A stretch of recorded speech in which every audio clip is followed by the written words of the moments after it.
Empire.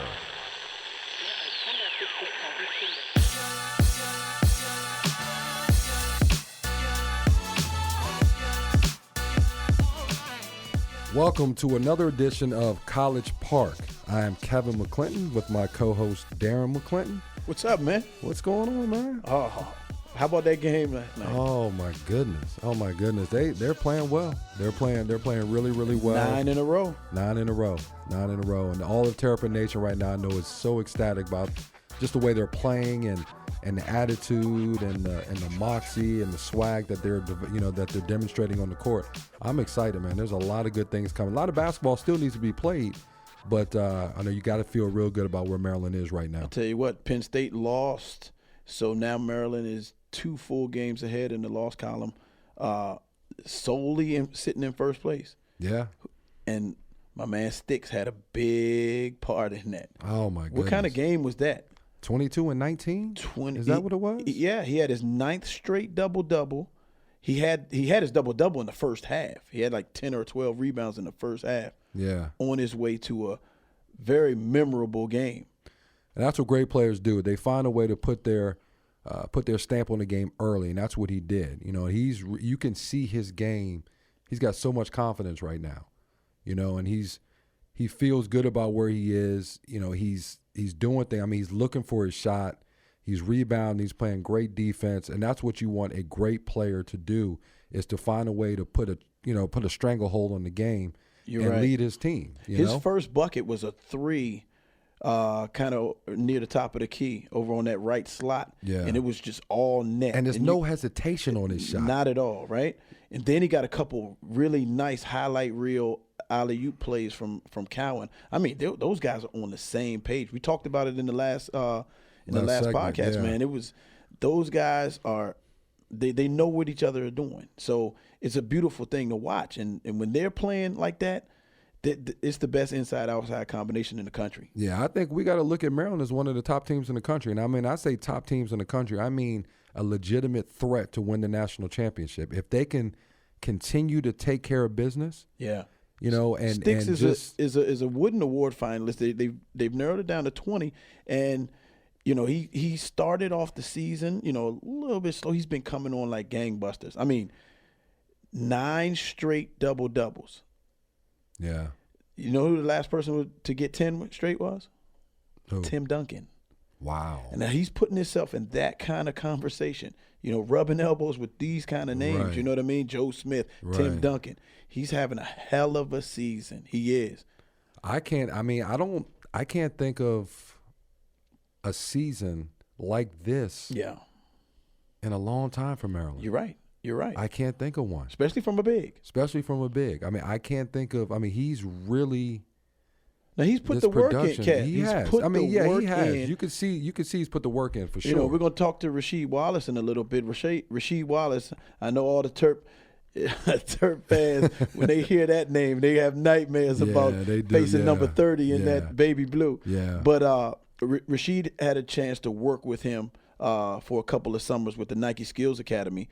And we're going to get his insight on what he sees from then to now, and then also talk to him a little bit of get some throwback in there about when he played with Joe Smith. Those are some great games, weren't they? He and Joe going against each other. That's when the ACC was the ACC, and that was beautiful basketball. And still miss the ACC a little bit, just a little bit. But now that Maryland has established themselves in the Big Ten, we can start to fiend away from the fact that we're not in the ACC anymore and focus on this Big Ten. But those ACC days were special, I'm telling you. It's going to be good to talk to Rasheed and find out what he's doing now and what he thinks about Jalen, as you mentioned, what he thinks about Jalen's game and working with him and all those good things. And big time point of view right there. Oh, my goodness, absolutely. So let's get to it. Yeah.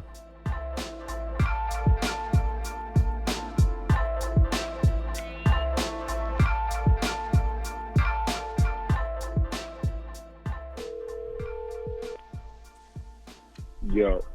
Rasheed Wallace. What's good? How you doing? It's Darren McClinton and Kevin McClinton here with College Park. How you doing, Rasheed? Yo. What's good, Jen? Hey, we wanted to get your take on the young boy, Jalen Stix Smith, Maryland's big man that's playing lights out basketball right now. We want to ask you a few questions about him. I know you had him a couple years ago in the Nike Skills Academy, but first off, for the listeners, why don't you catch us up on what you're doing nowadays? What's going on with you? Well, for me personally, I coach high school basketball down here in Durham, North Carolina. I'm coaching at Charles Jordan High School. It was my first year. Unfortunately, we just lost Monday night in the little conference playoffs, so that eliminated us from going to the state playoffs. But for the first year, we did pretty good. You know, I had a lot of underclassmen, so we're going to be a nice little squad next year. How you like coaching, man? Oh man, I love it, man. And my main thing, it ain't even really related to basketball. It's a lot of what my high school coach did for me, and it's basketball is related to life. You know what I mean? Yeah. So it's all hand in hand with life lessons and basketball. You had a storied career at the famous Simon Gratz High School up in Philly. So I know you're taking a lot of what you learned and your experiences there, and you instilling that in these young kids down there in Durham. I know that's right. Oh, definitely. I have to. You know, my high school coach actually just left from down here. Bill Ellerby was my coach at Gratz the years that I was there. And he actually just left last week. He came down for a few games and critiqued me and critiqued my team. And, of course, you know, I take it all in stride. I'm not going to sit up here and you know, go crazy and wild on him like, oh, man, you can't say that about my team. You know, no, I know he know what he's talking about. So you always got to have your ears open and your mouth shut when, you know, your elders is giving you some advice in the same business that you're in, because I'm trying to travel the path that he did with, I think, 5 or 6 city championships, 3 or 4 national championships, and, you know, working at Temple, and he worked under John Chaney himself. So I'm just trying to do my coach proud. Rasheed, this is Kevin McClinton, man. I wanted to talk to you a little bit. I mean, you had an unbelievable career at the University of North Carolina and then on in the NBA, and you're just a great player. And I know you're doing a lot with some bigs. You're working with some bigs and training them. And, you know, I know you've had an opportunity to work with Jalen Smith, and, you know, he's had a phenomenal season so far at the University of Maryland. Tell me what you think about him. What are your thoughts on Jalen and, you know, not only where he is now, but how far he's come and your work with him when you get a chance to be with him? I think the biggest thing about Stix is his motor. You know, he shuts his mouth and he listens. He goes out there and he tries. You know, of course, you're not going to get nothing right the first time you try it, but that didn't deter him. And when we were doing, it was certain mornings out there at the Nike Skills Camp where they had the kids lifting weights or, you know, doing that gym workout in the morning, and the bigs were there for one morning, and then the guards were there for the other morning, and then the swingman was there for that final morning. Mm-hmm. So he led, you know, his group. I think it was like maybe a group of 3 or a group of 4 guys all working out together amongst the bigs. And Jay, you can see he was a hard worker, man. You can see that while he was in the weight room. You can see that out on the court. And it's showing now. Like, I think it's the tip of the iceberg for him, and it's really saying something for him, because right now, even though I'm an ACC guy myself, mm-hmm. I gotta admit, probably the Big Ten right now is the toughest conference in the country, and he's one of the elite bigs in that conference. One of the main things, you know, from, you know, Terp Nation was the fact that he came back. You know, he had an opportunity to maybe leave last year and test the waters in the NBA, but he made the choice to come back and work on his game. And he put on about 25 pounds of muscle too. Yeah, he put on some weight, and I know that was probably part of the process to get him ready to, you know, to get ready for the NBA when he decides to come out. What do you think about some of these kids? Some of these kids are really anxious to get into the NBA and you know, and test those waters. But then there's also something to be said for kids that come back and want to work on their craft and get better at the college level. What's your advice to them? What's your advice to kids that want to come back and play? And at the college level? Well, I see it really personally as a 50-50 thing.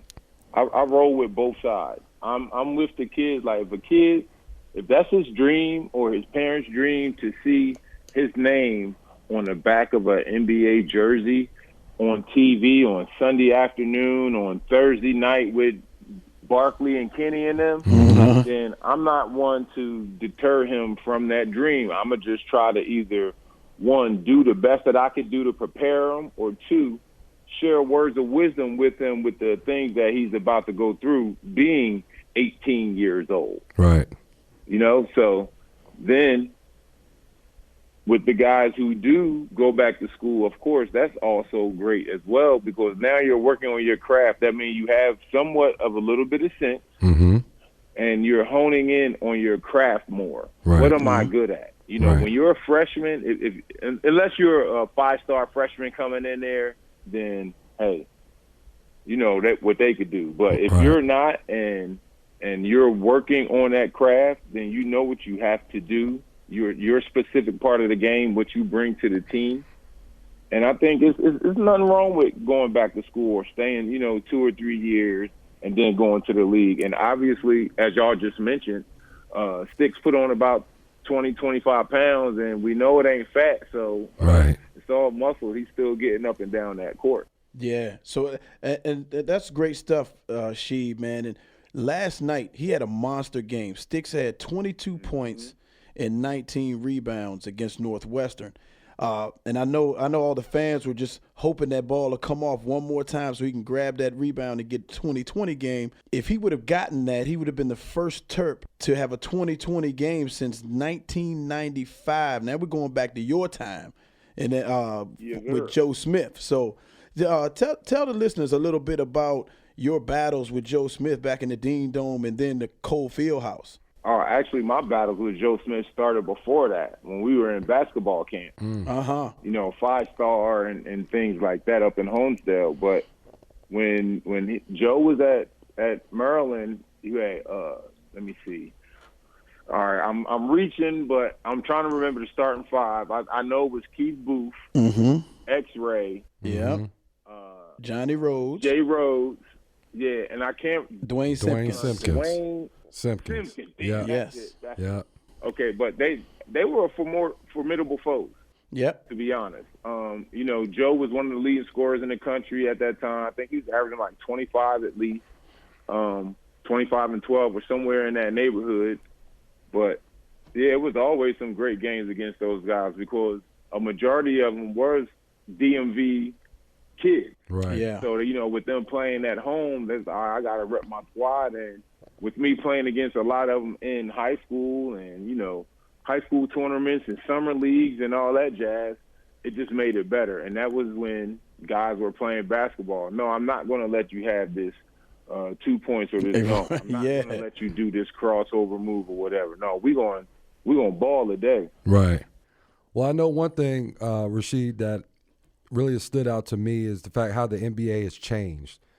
Just from, when you played, then obviously the game is more spread out. A lot of players are shooting threes now, and there's not really a lot of bigs, not any, not like when you were growing up or when you were playing or when I was playing, the traditional bigs, not many of those. And I want to go back to Stix for a minute as far as how you think his game will transition into the NBA when he does come out. What do you think now with the NBA the way it is and the way Stix plays? Can he be a difference maker at the next level with the way he plays? What do you think about his game moving forward? I think he could be the classic big man. Okay. He has good footwork. He has post moves. And I wouldn't say it's not a big rush for him to be able to shoot threes. No, go with that 12 or 15-footer. Master that first.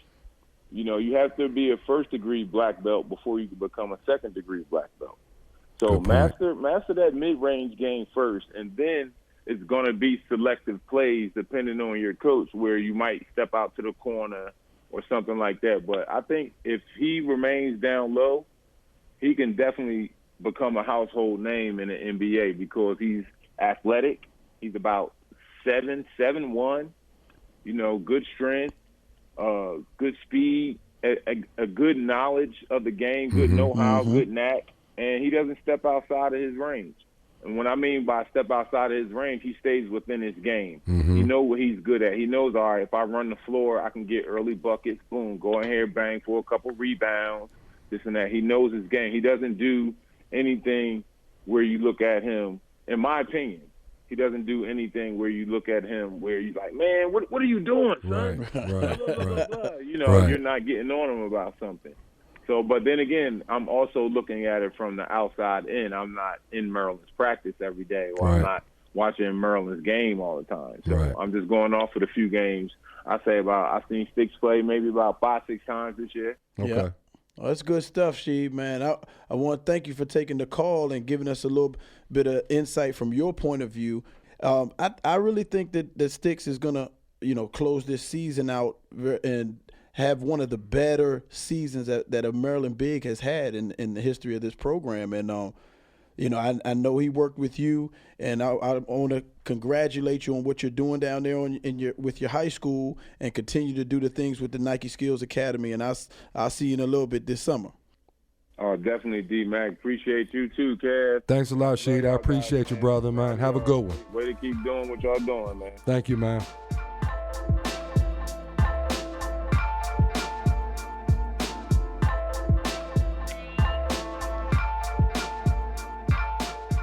That was good stuff from Rasheed, wasn't it? Yeah. Rasheed's my guy, man. We do some work together with Nike in the summertime, man. I've gotten to know him over the past couple summers, man. He's a really good guy with a wealth of knowledge. I was interested in finding out from him about what kind of pro he thought Stix could be. The way the game has changed now, and there's a lot more emphasis on shooting the ball, and Stix has proved to be a very good shooter. So if you can remember, Sheed was one of the bigs that stepped out to the 3-point line like it was nothing. He always had a high shooting percentage back in his Carolina days. Yeah. But when he got to the pros, man, he really stepped it out to the NBA range, man. He can shoot it with the best of them. He shoot it with the guards, and for him to point that out about he likes Stix's jump shot out to the 3-point line, but there's no rush to go out there. That's kind of what he did. He mastered the mid-range and then move out and then master the 3-point shot. I think, moving on to the next level, Stix is climbing up the mock drafts, by the way. Yeah. And moving on to that next level, what I think the pros, scouts, and executives and personnel like about him is his defensive versatility. He's long. I'm not sure what his wingspan is, but he's wiry. He's put on about 25 pounds of muscle, but it hasn't slowed him down. He runs the floor like a gazelle. And, what they want from big men in today's NBA is, can you step out on that pick and roll and contain it? You don't have to stop the guard, but contain the guard for a second or two. Stay in front. And Stix can do that. He's able to guard the 1, 2, 3, 4, and 5 for stints of time in the college game. So I think he won't have a problem at all transitioning to the next level. Well, I like what she said about the mid range, like you talked about, because one thing I would like to see Stix do is being able to attack, but off of 1 dribble, 2 dribble pull up. He can catch and shoot. He can turn and face. He can do all those things that a big is asked to do now. He does it very well. But being able to attack his opponent, being able to attack who's guarding him, and dribble, pull up. Once he gets that down, he's going to be a special offensive player because he has those other parts of his game that are already starting to come out or have already come out. If he can just get that part of his game and continue to work on his inside game, like Rasheed said, work on your inside game. Don't get away from that. You know what I mean? Don't get away from that just because the NBA now focuses a lot on being able to shoot the basketball. Work on your inside game. Work on your post game. Work on your post defense. All those different types of things, which is going to help you continue to be successful and effective in the NBA. If he can do that, man, he's got a long career ahead of him. And the key thing you said is work. Yep. And that's one thing he has no problem doing. His work ethic is impeccable. Yeah. I've been around the kid since the AAU days with Team Takeover and his high school days with Mount St. Joe over here in Baltimore. And the kid, he gets better and better and better every year. He played behind and alongside, as well as alongside Bruno last year. and Bruno was impressing all the NBA scouts, and Stix was there, finding his way, biding his time, but working on his game. Right. And he brought something in his sophomore campaign this year, things that you didn't see last year. But he was working. Right. And when we had Cowan on, and he said that, they play pickup together all the time, trying to get their continuity and trying to get that relationship, growing that relationship. And you can see it. You can see it. The result of a lot of hard work and a great work ethic, the proof comes out in the pudding. Right. And Stix is showing that night in and night out. I'm proud of him. I know he had a great game against Michigan State. And yes, he did. Also as well, obviously, against Northwestern. That Michigan State, man. What about that finish? Yeah. That's when you're a good basketball team, because there was a couple things you had to worry about. I mean, Maryland hadn't been doing well against Michigan State. Right. They struggled against Michigan State, and I think it was a psychological thing with them. But to be able to overcome that, slay that dragon, overcome them coming back like they did, because I'll be very honest with you, I was worried. When Maryland got off to that big lead in the first half, and then Michigan State ended up on that run to finish the first half, and then the second half they just kept it going, I was a little concerned, because I was wondering if Maryland was going to fold and just say, you know what, okay, we lost this game, we're still in first place in the conference, let's move on, or were they going to fight? And they fought. And Anthony Cowan, I mean, what can you say for him to really step up like he did those last couple of minutes and prove to be the senior and the leader that he's been all year long, really speaks volumes. But they put together a nice win. They did. And Cowan's coming off Big Ten Player of the Week for the third time. Rightfully so, well deserved. Oh, that finish. And then he steps up with 19-5 or 19-6 against Northwestern. So those guys, like I said, man, I think they're, if not the best 1-2 combination in the country, they're right there in the conversation. Well, I know we've got Coach Matt Brady coming up, assistant coach for University of Maryland. I'd be interested to get his insight on what he sees from Anthony, and as well as Stix, and just where they are right now as a team, and what's changed from where they were in December to what's going on now. So we'll have Coach Matt Brady, assistant coach for University of Maryland, coming up next.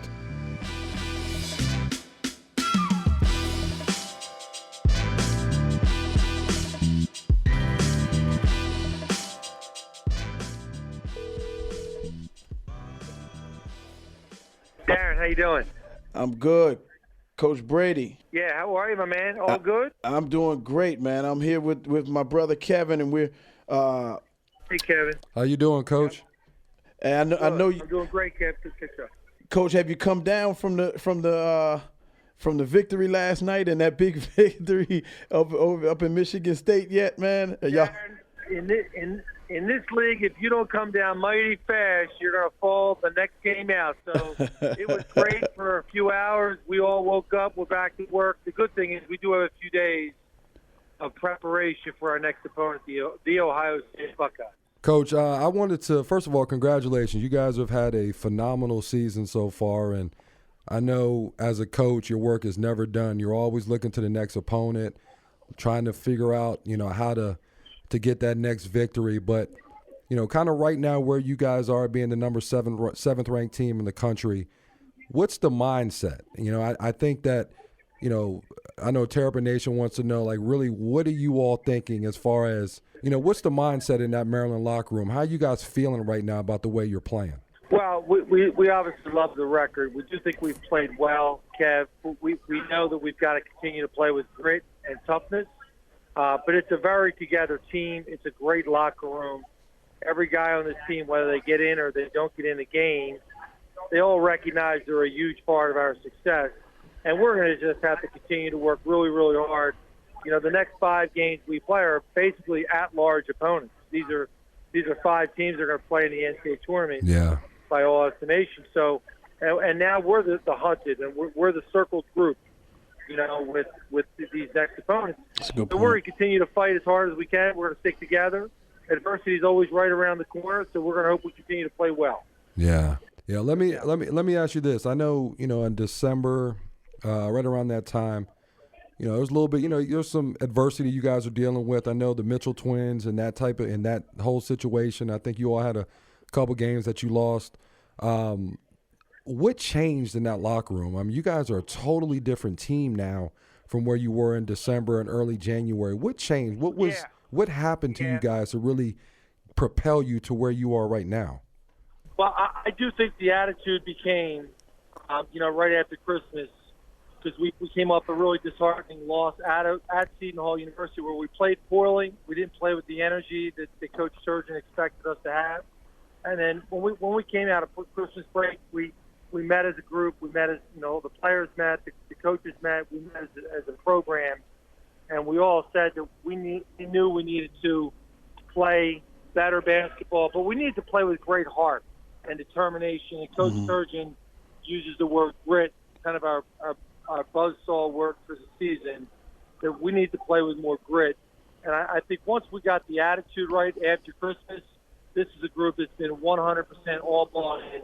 And I think that's what you're going to see for the rest of the year. Adversity may show its face to us, Kev, but I do think that this group believes in each other right now. I want to ask you a little bit. I know that you work closely with Anthony Cowan as well as myself, and you've seen the progression. You've seen the growth in his game. Talk to us a little bit about how you feel as your point guard, you watching your point guard mature right in front of you and doing some of the things that you ask him to do, and you seeing it materialize, and it's helping your team. Yeah, as you know, Darren, Anthony's been a great scorer his whole life.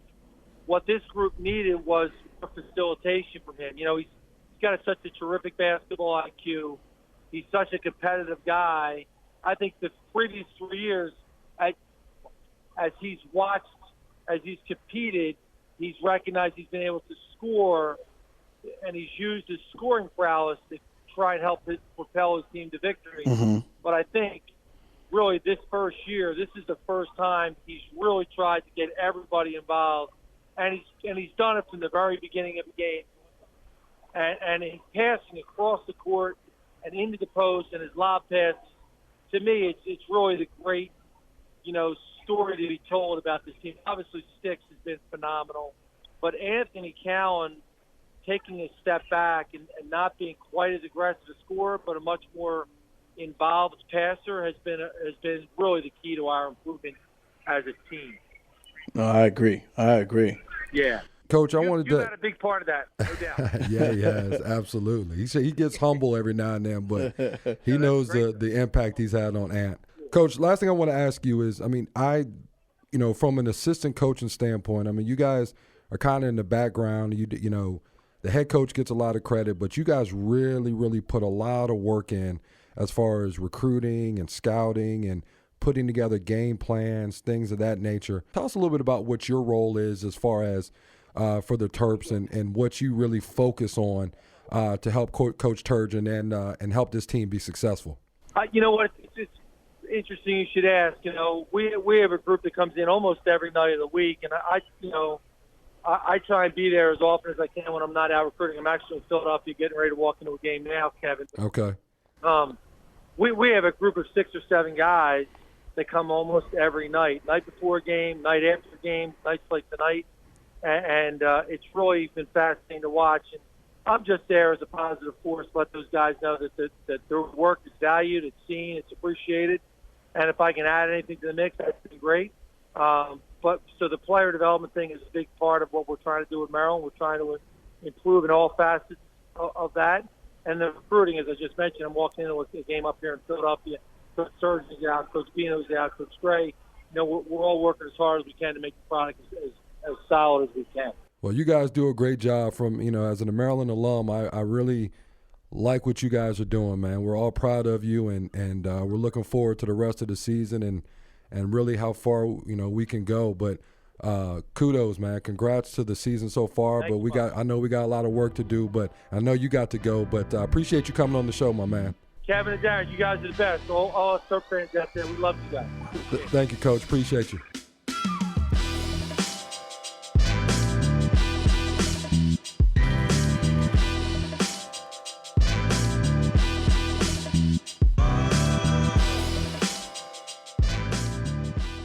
Good stuff from Coach, huh? Yeah, it's interesting. It's always interesting when you hear from an assistant coach. Yeah. Rather than a head coach, because the assistant coach, they don't get the glory when you're doing well. They don't get the blame when you're not doing well. But they're just as important, and they're right there every day in the trenches with the squad. And sometimes I love hearing from assistant coaches and what their take is and what they think was a turning point. And it was interesting to hear him say what that turning point was around Christmas time after they lost to Seton Hall. Yeah. Yeah, there's a trust factor that head coaches have with their assistant coaches because they rely so heavily on them. And Coach Brady talked about, what he does and just his impact on the team and what he's looking for. And it's just good to hear, inside the locker room as far as what's important to them and how they see where they see their team. Because outside looking in, we see them a certain way, but you really kind of peel the layers back with coaches, and they can tell you exactly what's going on with their team. So, Matt Brady comes to College Park with a wealth of knowledge. He was there at St. Joe's in their glory days with Jameer Nelson and Delonte West, and he has head coaching experience at James Madison, winning 20. He had plenty of 20-win seasons at JMU, and then he comes over, and he and Turge are close, and Turge knows he can trust him and leave his team with him if he had to. Yeah, he's doing a really good job. And but I'm looking forward to this Ohio State game coming up. They're in and out of the top 25. They've gotten as high as about 14 or 15 at one point during the season. They're a very formidable opponent. They're a good team, and it's going to be the big guy Weston is a problem. Yeah, he is. He is a problem. We got to win last. When we played them before, but I think they had some injuries the last game, and and they're playing better. It's always tough when you go up there, too. It's tough when you're going on the road. And but the way Maryland's playing right now and where their sights are, I think they'll be okay. Just got to keep handling business and keep doing what they're doing. Ohio State, I know, is right there on the cusp and, as far as trying to get solidify a berth in the NCAA tournament. This, Kev, what you get when you're in the Big Ten is just what Coach Brady said. Yeah. The next 5 games are most likely tournament teams. So it's that time of year where it doesn't matter who you face. You know what I mean? And the only thing is, are you facing them at home where you don't seem to lose, or are you facing them on the road where they don't seem to lose? Yeah. So it's going to be tough. Yeah, it will. All 5 games will be. Yeah. I got Maryland winning. Almost called it too, didn't I? You did. You were close on your prediction, man. 68-62, and what was the score? 67-60? Almost called it. I'm telling you, you said you were going to go to Delaware, didn't you? I didn't do it. I should have. All right, I'm going to pump my brakes, so I'm not going to call this one. Cover the spread by far. Absolutely. Well, it should be a good one. I'm looking forward to it. I think they'll be fine. They just have to go in and just keep playing the way they've been playing. They're the 7th-ranked team in the country right now, and they're playing like it. Trying to get that number 1 seed. Let's keep them rolling. Let's keep it rolling, man. Let's see if Stix can catch Tim Duncan with 10 straight double-doubles. Oh, man, that'd be lovely. Right? Yep. And let's see how Cowan follows up his Big Ten Player of the Week performance up here in Ohio. Yes, let's see what happens. Yeah, we'll see. We'll see next week when whatever we're it is, we're gonna chop it up. We're gonna chop it up.